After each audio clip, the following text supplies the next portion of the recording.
Spider-Man gets himself an upgrade. We're going to be doing an unboxing of the new Hot Toys Avengers-Infinity-War Iron Spider.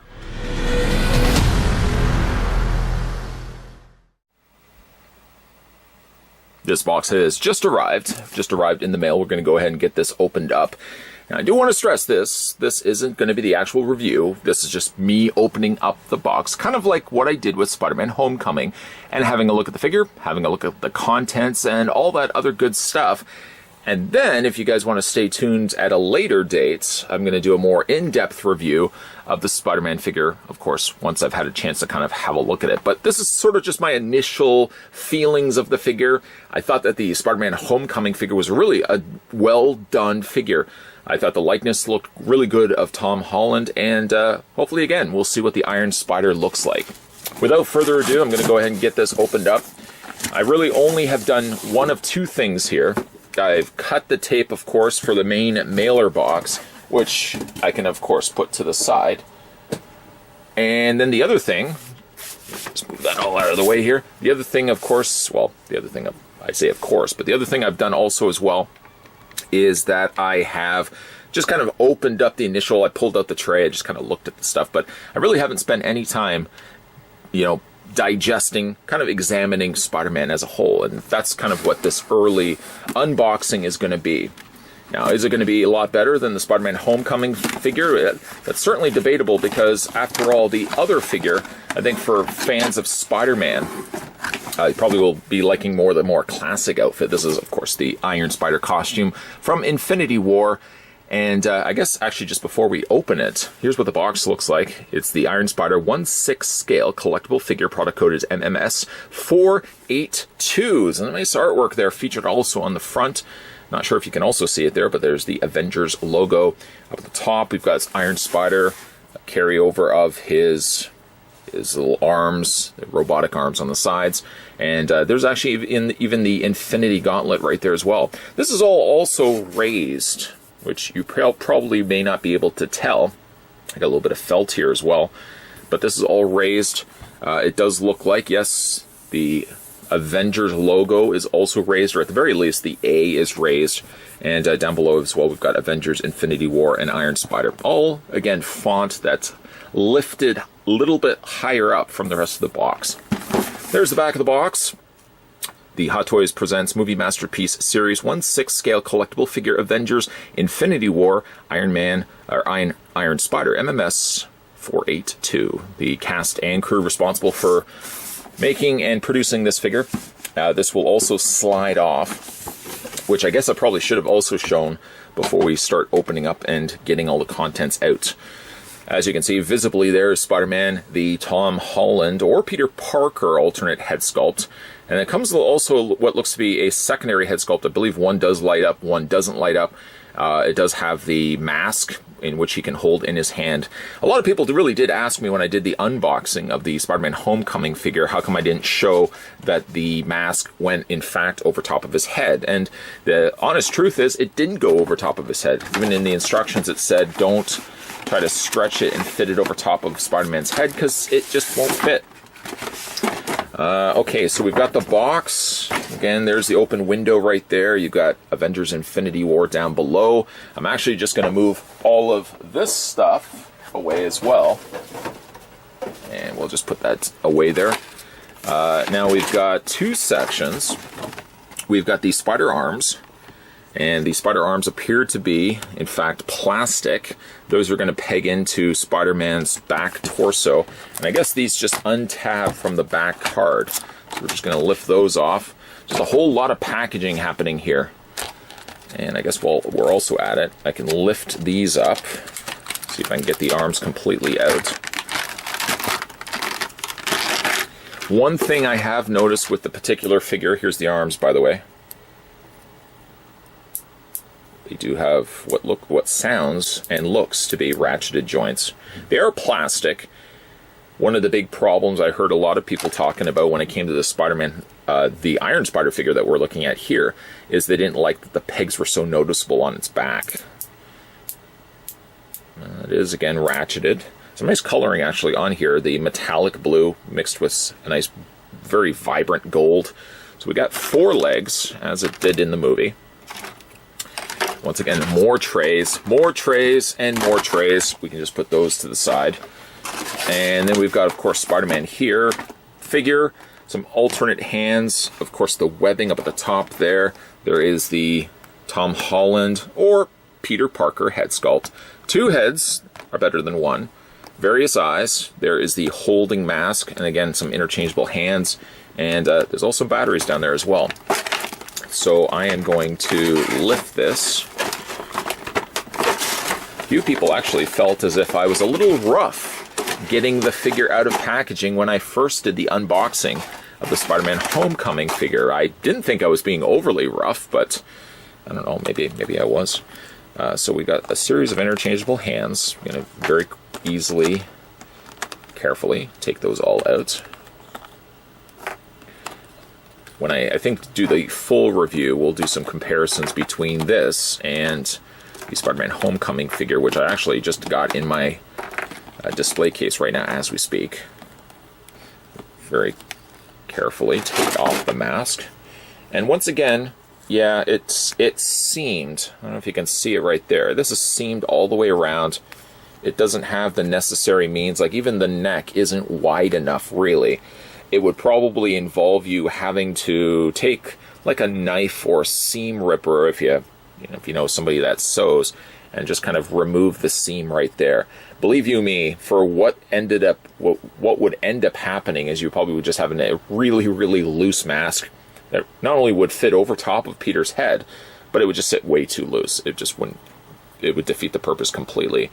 So yeah, again, even though it's a little bit more metallic than the Spider-Man Homecoming mask, I would definitely still say, having not, of course, looked at the instructions, but clearly that doesn't look like it's going to fit over top of his head. It's just something that Spider-Man's going to hold. We've also got some pegs. These are colored in red. Normally they're flesh tone pegs. Of course, we've got the figure right here. Already one thing about the figure I know I'm not too crazy about. I may actually just, if I have a knife here, I don't know if I have a knife readily available. But one thing I'm not crazy about is I find like the head, for starters, doesn't look close enough to the costume. I mean, this is, of course, a very small gripe, but it's plastic. The costume is almost like a stretched vinyl. And it doesn't seem like it's... It seems very much like it's 2 figures. One head is from one thing, and then the body is from something else. It's a shame that they couldn't have stretched a fabric over top of this in some way. Now, is this one I don't believe is the light-up one, so it would be the other one in the packaging. And then, obviously, the other thing that you probably see as well, it's magnetized. I don't know if I like the idea of magnetized heads. Trying to think of the one that I have. It's the Dark Knight Rises Batman, and it would basically be the exact same thing. The head sits on a magnet, and I never feel like it. When you are moving the head up and down and turning it, it never really feels like it's part of the rest of the figure. It just sort of feels like it's something that's sitting on. Well, it's literally sitting on top of a magnet and just kind of spinning around there. Got some batteries. That would be for its alternate head sculpt.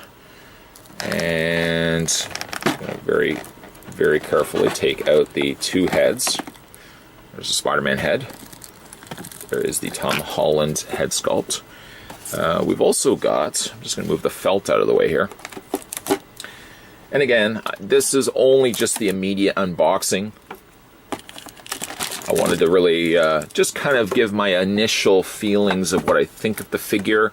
And then, of course, we would do a full hopefully extensive review. There's the various different eyes, all magnetized, I would imagine.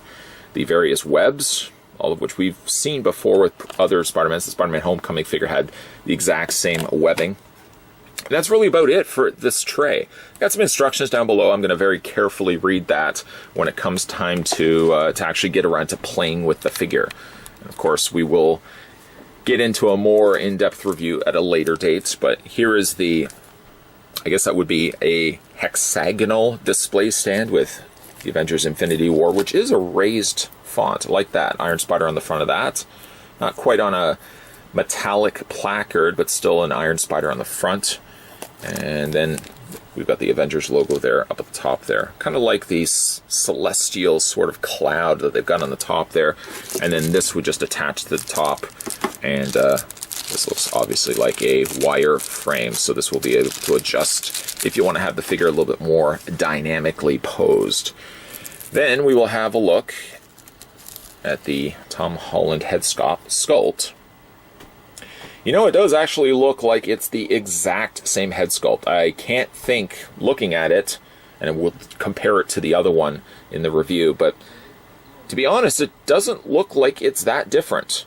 I feel like the hair might be slightly darker than the one that we had before.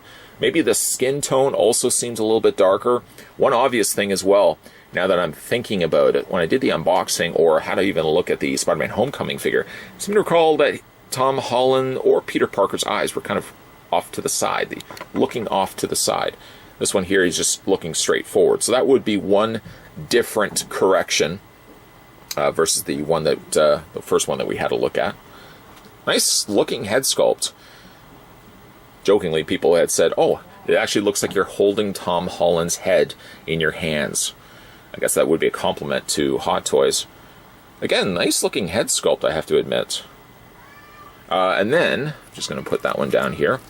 We also have this head sculpt.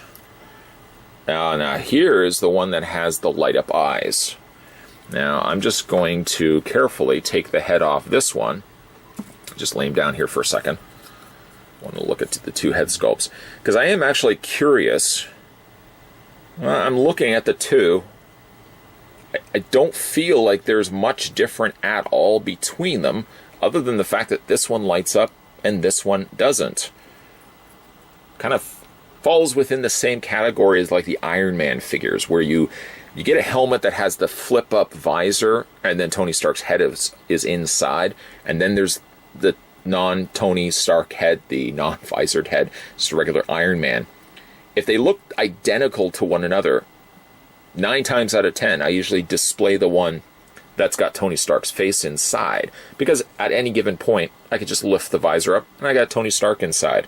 Sometimes, unfortunately, the sacrifice for that is that the eyes on the Iron Man, I know we're not really talking about Iron Man here, but the eyes on the visor plate aren't white. They're usually see-through, because the one that is white usually has the light-up option. Here, though, I mean, if you look at the two, I actually kind of like the one that lights up a little bit more. For obvious reasons, it will give you the option to light it up, so that's already a plus.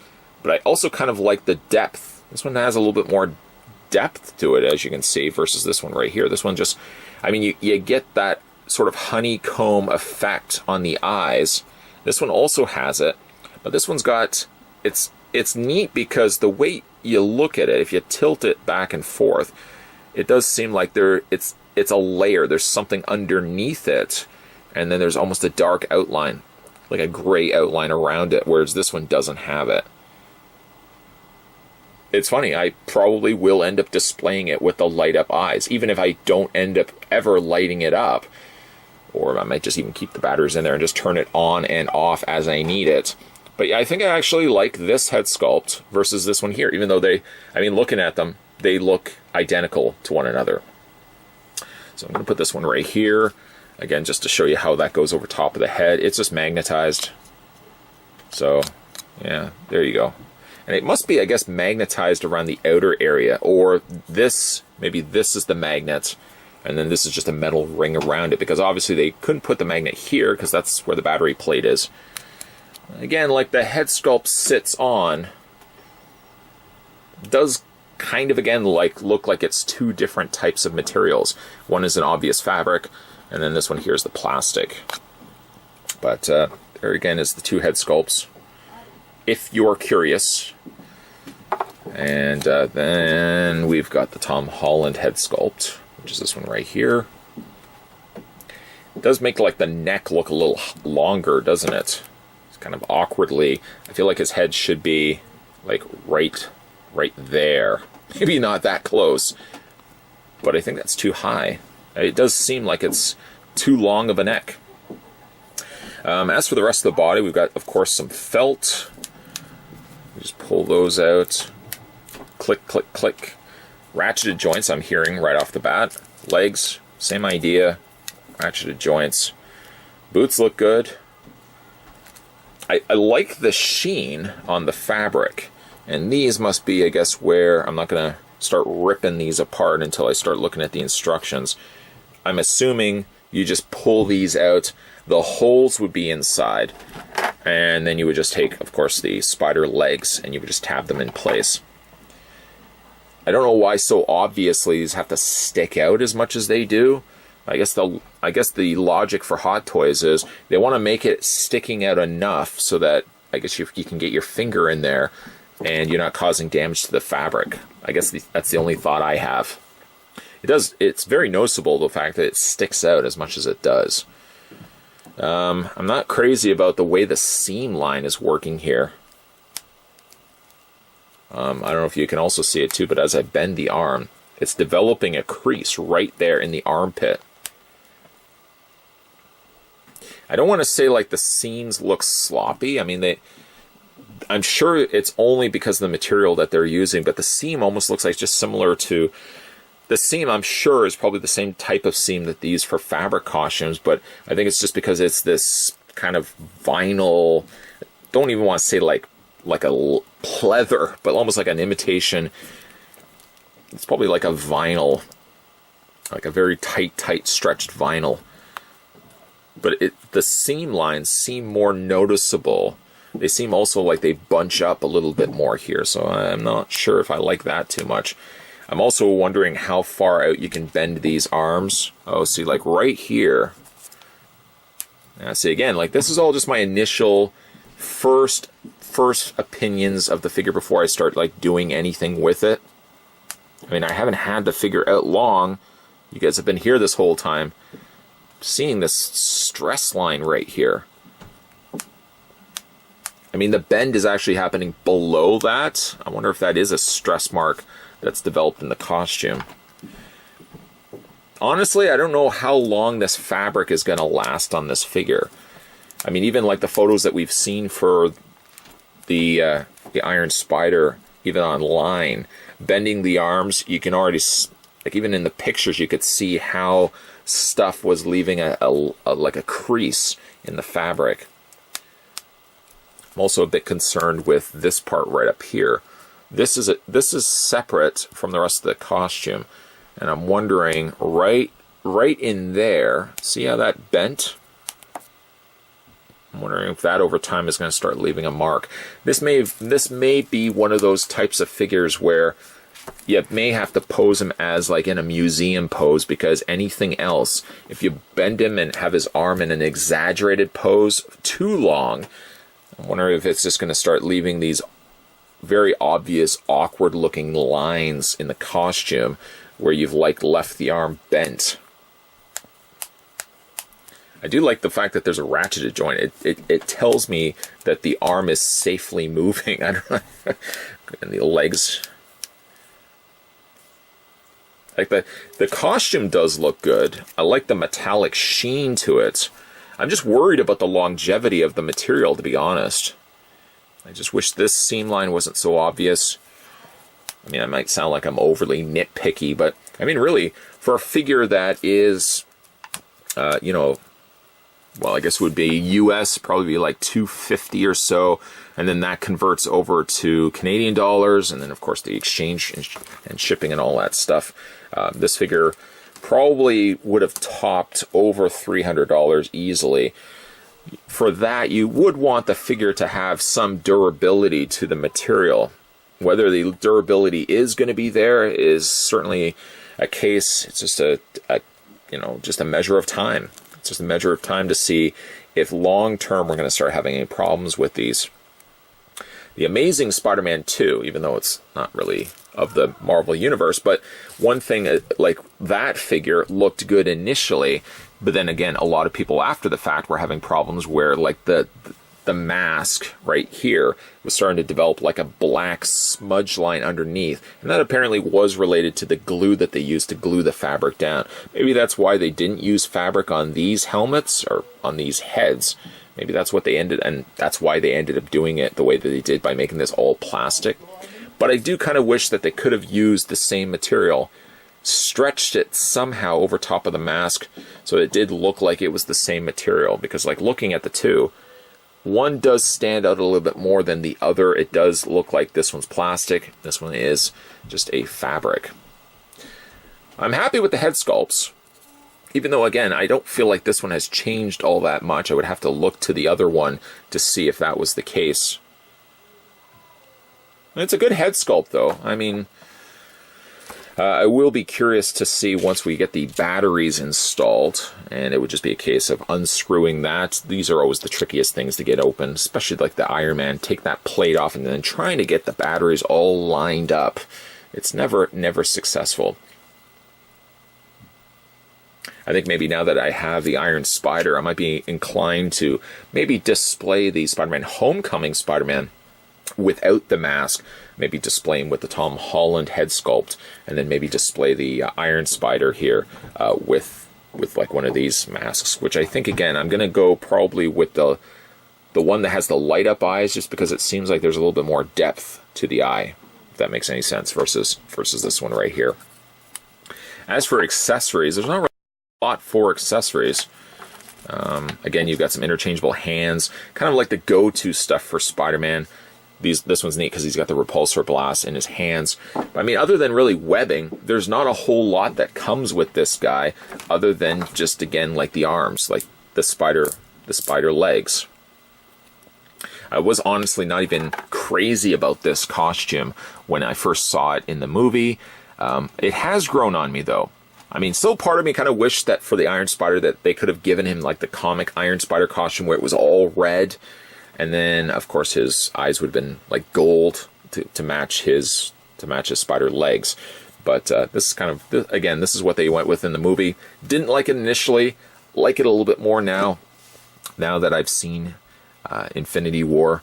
Overall, I'm pretty happy with the figure. Like, I feel long term is going to be really where this figure will either be really good or, you know, again, you're going to start seeing problems with the figure, you know, the longer you have him on display. I mean, certainly one thing, like I said, I am a bit worried about the fabric. I mean, this could feel like something that would easily puncture and rip. Again, I hope that the seams stay strong enough on this guy, but probably not going to be a figure that I'm going to get too crazy poses with. Probably going to maybe put space, limitations wise. I might actually even put the arms in, or I might not. If I put the arms in, I might even just like display him like that. I mean, that's not the most exciting of poses, but I just worry, kind of like Wonder Woman, the type of material that they used. And even though Wonder Woman is kind of like, again, that rubber body, Spider-Man here doesn't have that, but the costume, I think, is what my biggest problem is going to be with this guy long term. So, initial thoughts, kind of a mixed bag. I kind of knew what I was getting into based on the image that I saw online. Again, I was really worried when I saw online that even like the published photos, like the photographer's photos, still starts, you could see like online stress marks. I think there was lines here. You could start seeing something start developing in the elbows. And then again, that's their marketing photos. So I don't know. I don't know what it's going to be like for this guy over the course of time, but kind of liking the head sculpt though. And I'll probably again display him like this. So there you go, guys. Like I said, this was just an unboxing. Just sort of getting this guy out, getting a feel for what the figure is going to be like. Again, much like the Spider-Man Homecoming review, the unboxing that I did, the more substantial, the more meatier, juicier review will be coming soon, where we will, kind of examine the figure and examine the costume a little bit more than what we did here. This again was just an early unboxing. Make sure as well, hey, if you are new to this channel, by the way, as well, and maybe you've come here watching this video, feel free, check out the other stuff that I've got on this channel, and make sure as well you hit that little subscribe button down below. We're going to do some more unboxings, we're going to do some more reviews. There's a whole bunch of 6-scale figure reviews coming onto this channel as well, so lots of good stuff going on if you are new to this channel. And if you are new, by the way, just like to say hello. Just say hello down below, and always like meeting new people coming onto this channel. As always, guys, thanks for watching. I'll see you next time.